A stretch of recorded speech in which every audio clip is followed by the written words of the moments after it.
All right, happy Friday. Israel and Corey joining you. It's the regular guys. We're going to talk fans rooting against their teams. Your boy Thomas Castellanos is talking some trash. I'm thinking we're in the attitude era of college football. I'm here for it. We're going to get into all of that on the Regular Guys podcast. Let's get it going. Audio Jungle. Audio Jungle.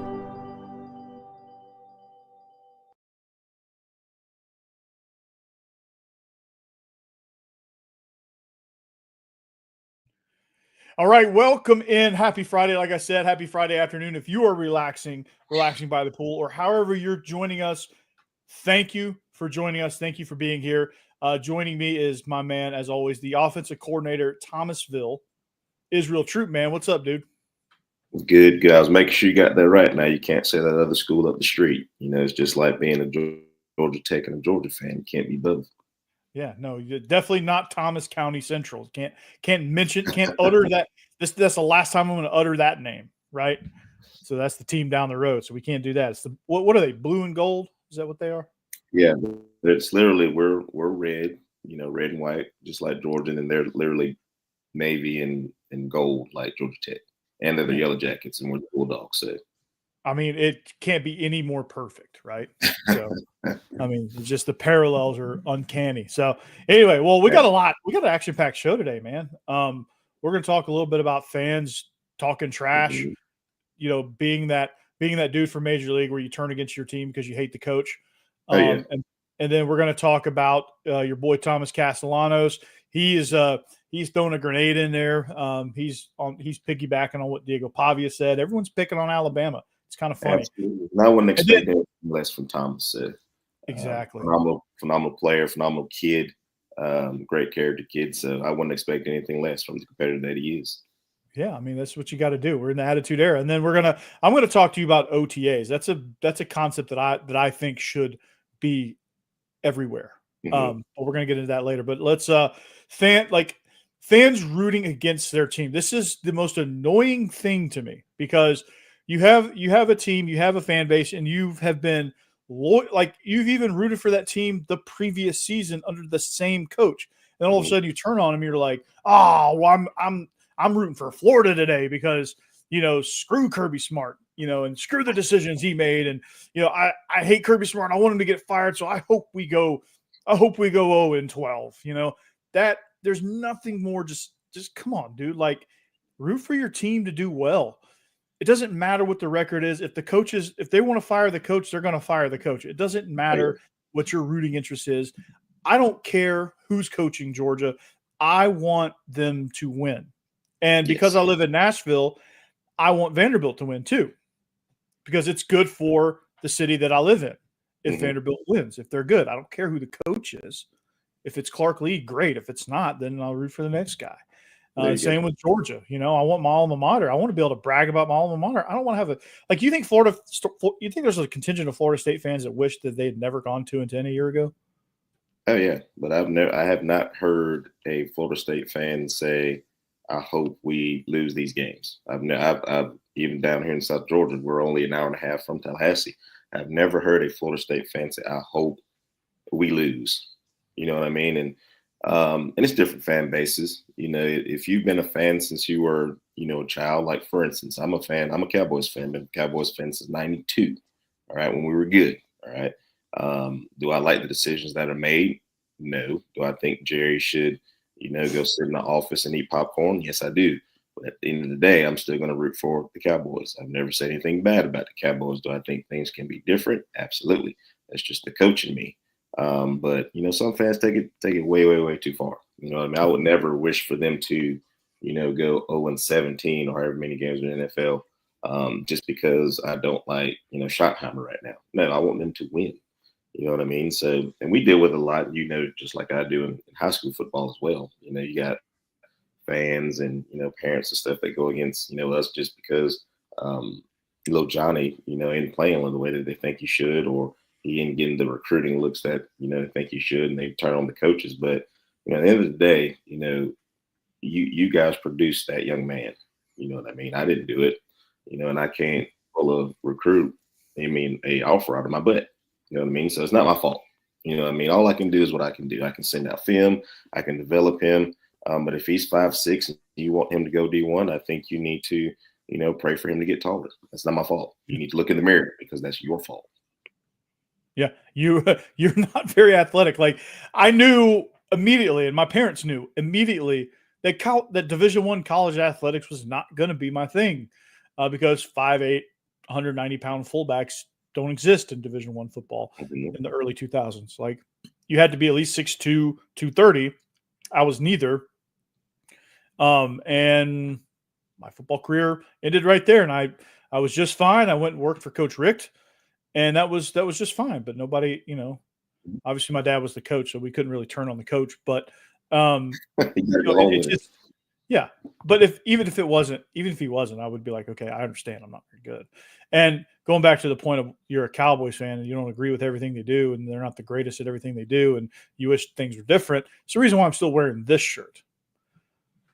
Loyal to the cause, man. Loyal to the cause. Now here's the thing. And we can talk about this too. This is kind of a sidebar on fandom is when you, at least at the pro level, college level, you kind of go towards what your alma mater is or what your childhood team was. Like childhood, I was Florida State because my dad played there. But then I go to Georgia, so I become Georgia. But I still root for Florida State when I can. But Georgia's the number one team. And now I do the same for Vanderbilt because it's the hometown team here. But with professional sports, like I'm a Falcons fan at heart because I grew up there and I grew up being a Falcons fan, but I do root for the Titans because the same reason I root for Vanderbilt, it's good for Nashville. Yes. I'm a Cowboys fan, but I root for good football. You know what I mean? So if the Ravens are playing, and Ravens and Bills are playing, I'm not rooting for either team, but I'm rooting for good football. I want it to be a good football game, and I think that, some people get lost. Like I will forever be a Georgia fan, forever. But I was like you. I grew up a Florida State fan because Tallahassee is literally down the road from me, So now that I went to Georgia, I'm a Georgia fan. That's what I am. That's what I'm always be. I'm not going to root for this team because they're playing for. I'm not going to root for another SEC team because they're in the national championship team. No, I'm going to root for Georgia. And that's how it's going to be. But at the end of the day, if it means rooting for that team for good football, I'll root for good football. Yes, I'm going to necessarily mean I'm rooting for Alabama. Doesn't necessarily mean I'm rooting for Notre Dame or Ohio State. It just means that, hey, I just want this to be a good game worth my time watching. Yeah. And why would you want your team to suck? You're already upset because they're sucking right now. Why would you want them to suck more? Because people don't realize this, Israel. When you suck, you fire your coach, and you don't magically go. I mean, Vanderbilt almost did. They went from 2-10 to 7-6, but they didn't fire anybody. But that's continuity and that's faith in your coach's abilities. But when you go 2-10, typically you fire somebody. Typically, you're getting a new head coach. And you're probably getting a new roster in the transfer portal era. So the likelihood of you going from 2-10 to 10-2 is very slim. Yes. So you want your down years to not be as down as 2-10. But if you do have a 2, for Florida State, for the fans that are patient with Florida State, I think it's going to pay off because they're going Mike Norvell didn't just forget how to coach. No. He had a really rough year. I think he had a lot of roster turnover, and I think he had some injuries. And he took a shot on DJ Ungulale, and it didn't work because he's just not very good. Because he's just not very good. He's just not very good. He's not a Division I quarterback, apparently. Perfect analysis there. Yeah, he's just not very good. It's just as simple as that. And so they lost a bunch of games. And, if you're a Florida State fan, it's hard to lose all those games and get the ridicule you're getting. But at the end of the day, it's still my team. And every Saturday we're going to root. Even if we know we're probably going in and losing, I'm going to root like hell, hope for the best. And then at the end of the day, guess what? I'm not in the building. So when that clock hits triple zeros, I've learned this over the years of being a Georgia fan too. I've learned that when that clock, and thanks to coaching too, when the clock hits triple zeros, it's over. And I can just turn off the TV and just go about my day. Yeah, we don't. We don't get to. As coaches, you don't get to, obviously, but as a fan, you just go on and then wear your Florida State gear the next week. Yeah, and that's what most people don't understand. So when you're bashing and ridiculing, the team, let's just say high school football for myself. Okay, that gets back to the kid when they go home, and then it trickles into our locker room and it affects our practices and our games. Because if you're saying this, that, and third about the coach and they're stupid, they don't know how to coach, blah, blah, blah,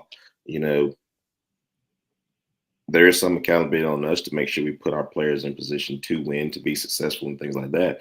But if I tell little Johnny to run a 5-yard hitch route and little Johnny runs a 7-yard hitch route and the guy picks it off, then whose fault is that? You know what I mean? So am I going to take accountability and responsible for it? Yes, because that's my player. At the end of the day, little Johnny was told that his coach is stupid. His coach doesn't know what to do, so he's going to do it his way because whoever's at home said that. You know what I mean? So same thing in college football. When the night that we lost, I think it's 2009, we lost to Kentucky again that we should have won. People posting this, that, and the third, all that stuff. That gets back to us eventually. You know what I mean? But the good thing about that is that we all stayed together and ended up winning the Independence Bowl. A year after that, you get beat by Boise, you get beat by South Carolina. We're 0-2. Everybody's ready to throw all of us away. You know what I mean? We rattle off 10 straight, and win the East, play for the SEC championship. You know what I mean? So the situations like that to where if you listen to the outside noise and let it leak into the locker room, and that's a problem. Fans don't understand. We have to listen to that. We retain it. We remember it. You know what I mean? That's why we get training on when we go to talk to reporters and interviewers. You know what I mean? That's why we get training on that, because the normal player, the normal person would be like, forget these guys. Let me tell you this. You know what I mean? So we give you the politically correct answer. But, I mean, for us as athletes, for us as coaches, you know what I mean? Is it hard? Yes, I get where you're coming from. I get the frustration. Hell, we're frustrated too. You know what I mean? We're trying to figure it out as well. But at the end of the day, there's no way that I'm going to sit here and say, I hope that Georgia does bad. So we can get a new offense coordinator, or we can get a new defense coordinator, or we can get a new secondary coach, because that's dumb. That's stupid. Yeah. There was a line from The Last Dance that stuck with me on this topic.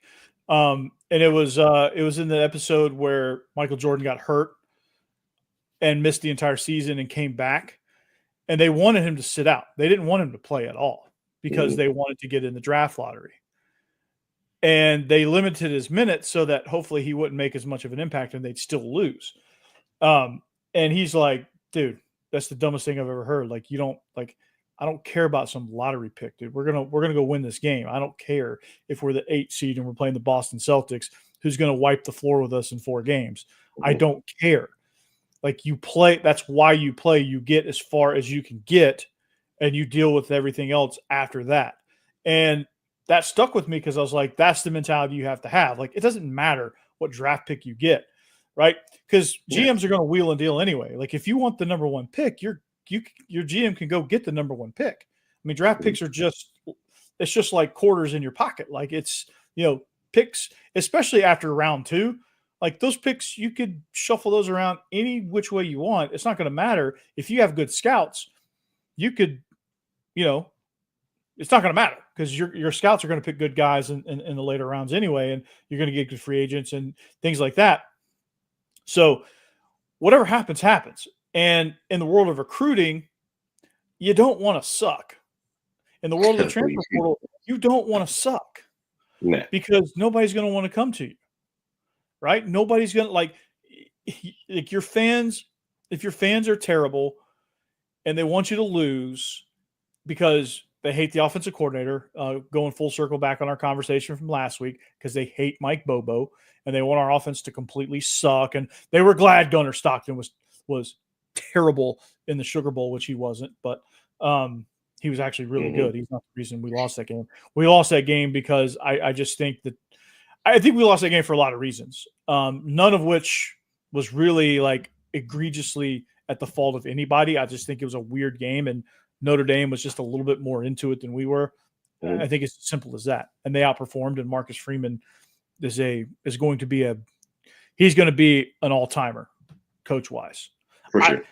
I don't know if he'll ever get the if he's at Notre Dame for a long time. I'm not sure if he's ever going to get the hardware to back that notion up.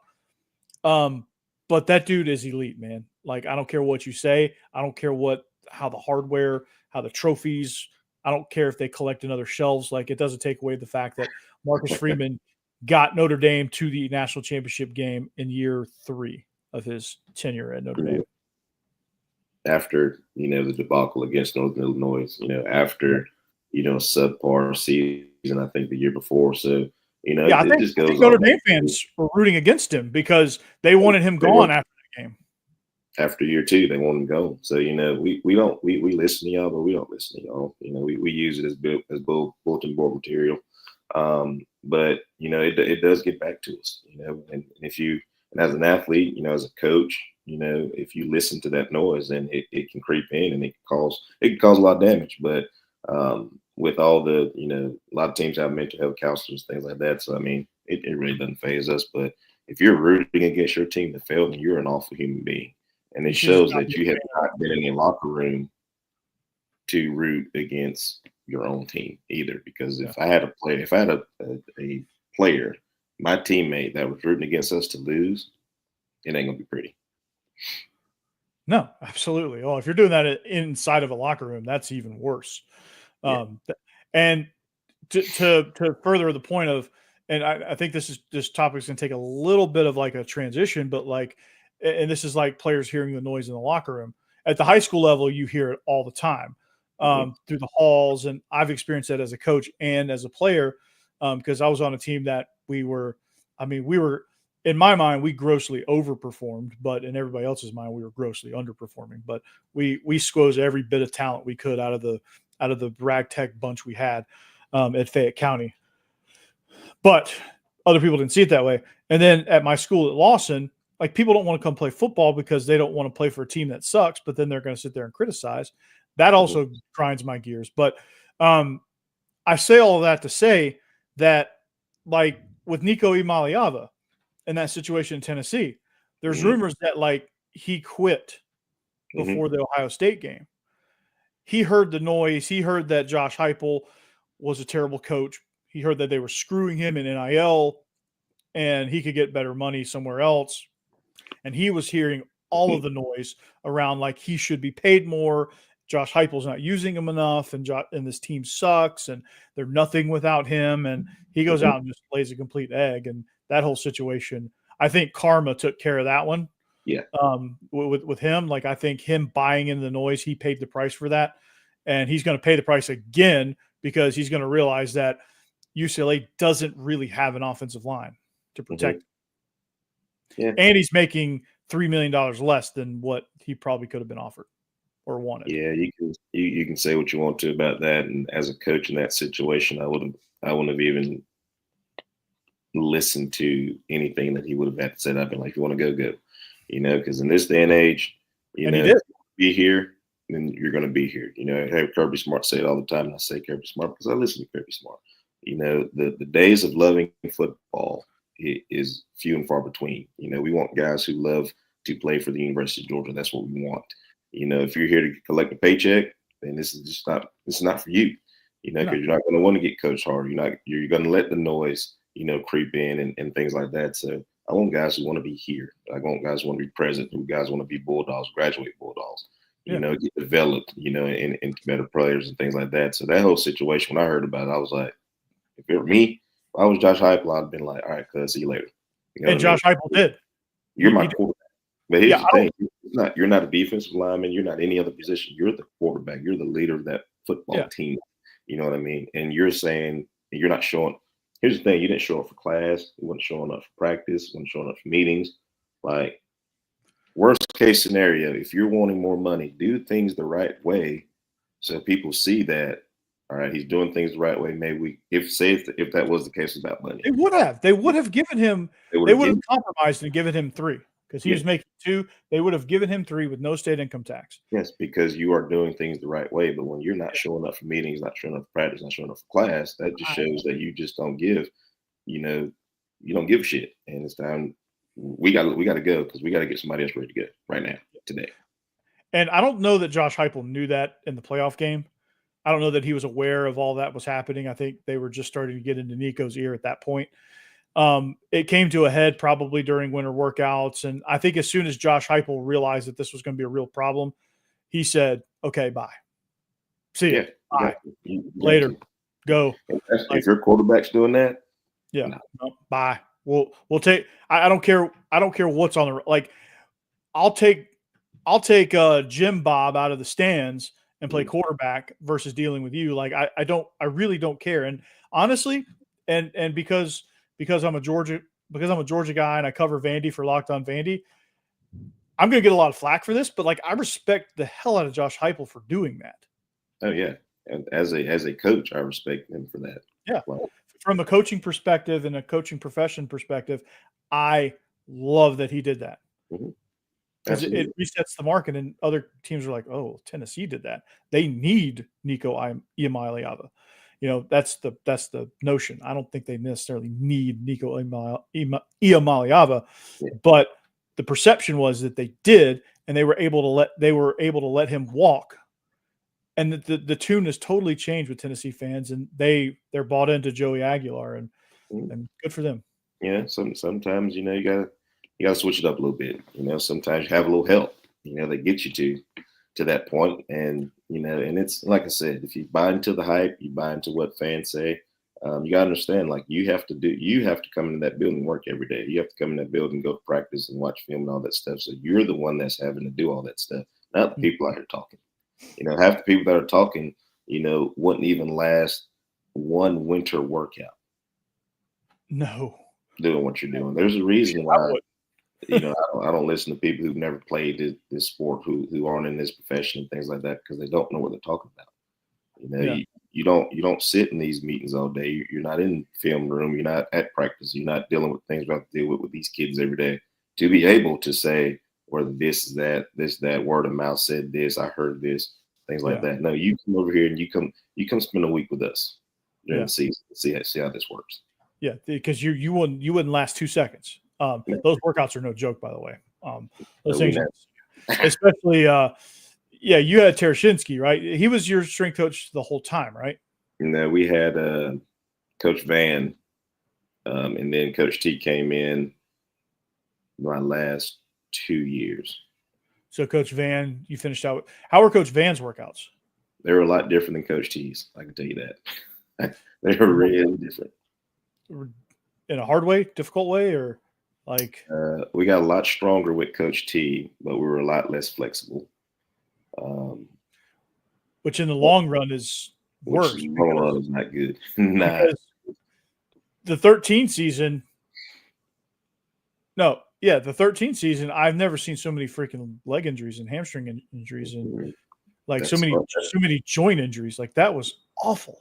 That started in 11. We were strong. We're strong as hell. But you got to be able to move. You got to be able to move.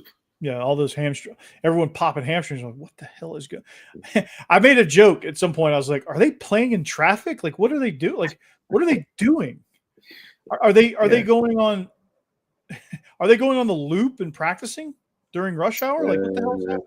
Like, it felt like it some days. It really did. It really felt all like these injuries. Yeah. That was a rough time. I look good, but it's a rough time right there. Is it Bloody Tuesday every day? Every day. Every day is Bloody Tuesday. We worked out in full sweatsuit. All black sweatsuit. We all look the same. Say. All right, we had workouts at 2, 4, and 6. So the skill groups always last. I was always upset about that. But anyways, we had to go to the dining hall and eat a steak and potato before we worked out, before every workout. And we got checked in, just like class checkers. And then we had to go work out. And every workout was 90% of your max for like 30 reps. I ain't making this up either. Okay, so you had to get 30 reps. Oh my God. Between 70 to 90% of your max. So like I said, we were strong. We were really strong. You could tell the difference, when you watch us play, like, dang, they're getting bigger. But then we were getting injuries left and right there at the same time. Yeah. So, I mean, you can't go at that pace, man. You got it. Like there's a reason why training has evolved so drastically over the years is because people are realizing that it's not muscle mass, it's muscle endurance and muscle flexibility and joint flexibility that prevents the injuries and creates the maximum performance. You get more strength out of having flexible hips than you do loading up the bar and building mass around, like if you can do a good full deep squat with a lot of weight, like you're going to be a lot stronger because you're more springier, like you're more explosive. Yeah. But like there's a lot going on during that oh time. my God, that's Jesus, Israel. If That makes a lot. You ever want to fly, I don't go past 225 on anything that I ever do. 225 is my max at anything. Some days it's 185 because I maxed out on all that stuff, buddy. What was your max in college? My max squatting was like 5 something. Damn. 580, I think, something like that. Bench like 330, 315, 330, something like that. I think the highest I got was like 330 at the time. And you got to think I'm a receiver. I'm a little guy. Yeah. So, I'll get in there and I'll mix it up with my kids every once in a while too. And then I'll, be real hard and walk out. Oh my God, my back hurts. You know what I mean? Yeah. Then you get home, you're like, oh. Yeah. Yeah. So you saying that about Coach T makes everything else from that run of football at Georgia make a ton of sense. Yeah. The but reason I love Coach T, so don't misconstrue that. I love Coach T. Coach T.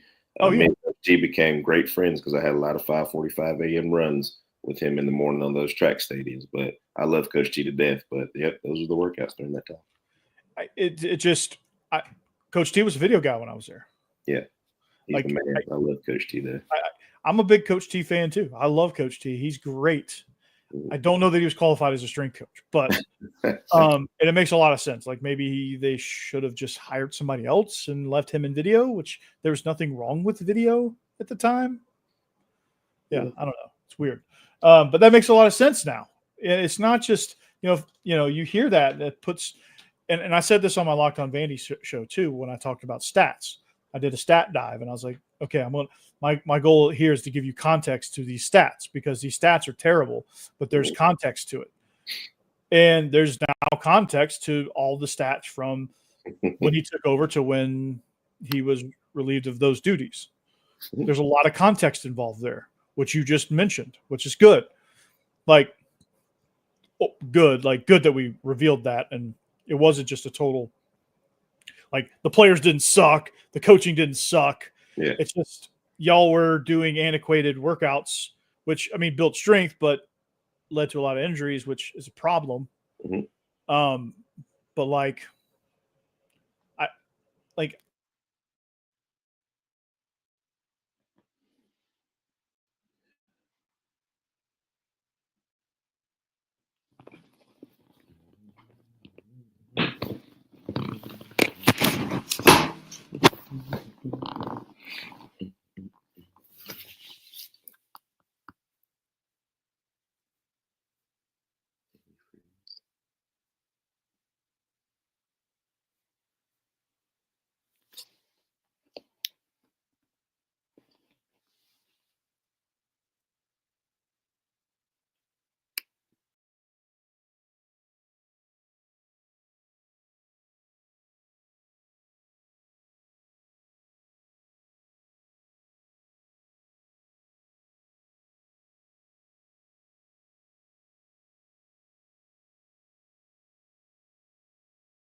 Yo, so we went offline there, and it's not good. So we're gonna we're having a severe thunderstorm here in Nashville, and the power got knocked out.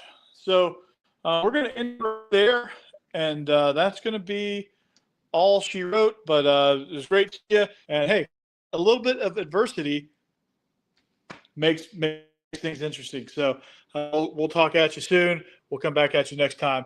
It's the Regular Guys podcast on the After Dark Network, and we'll see you back here next time. Peace.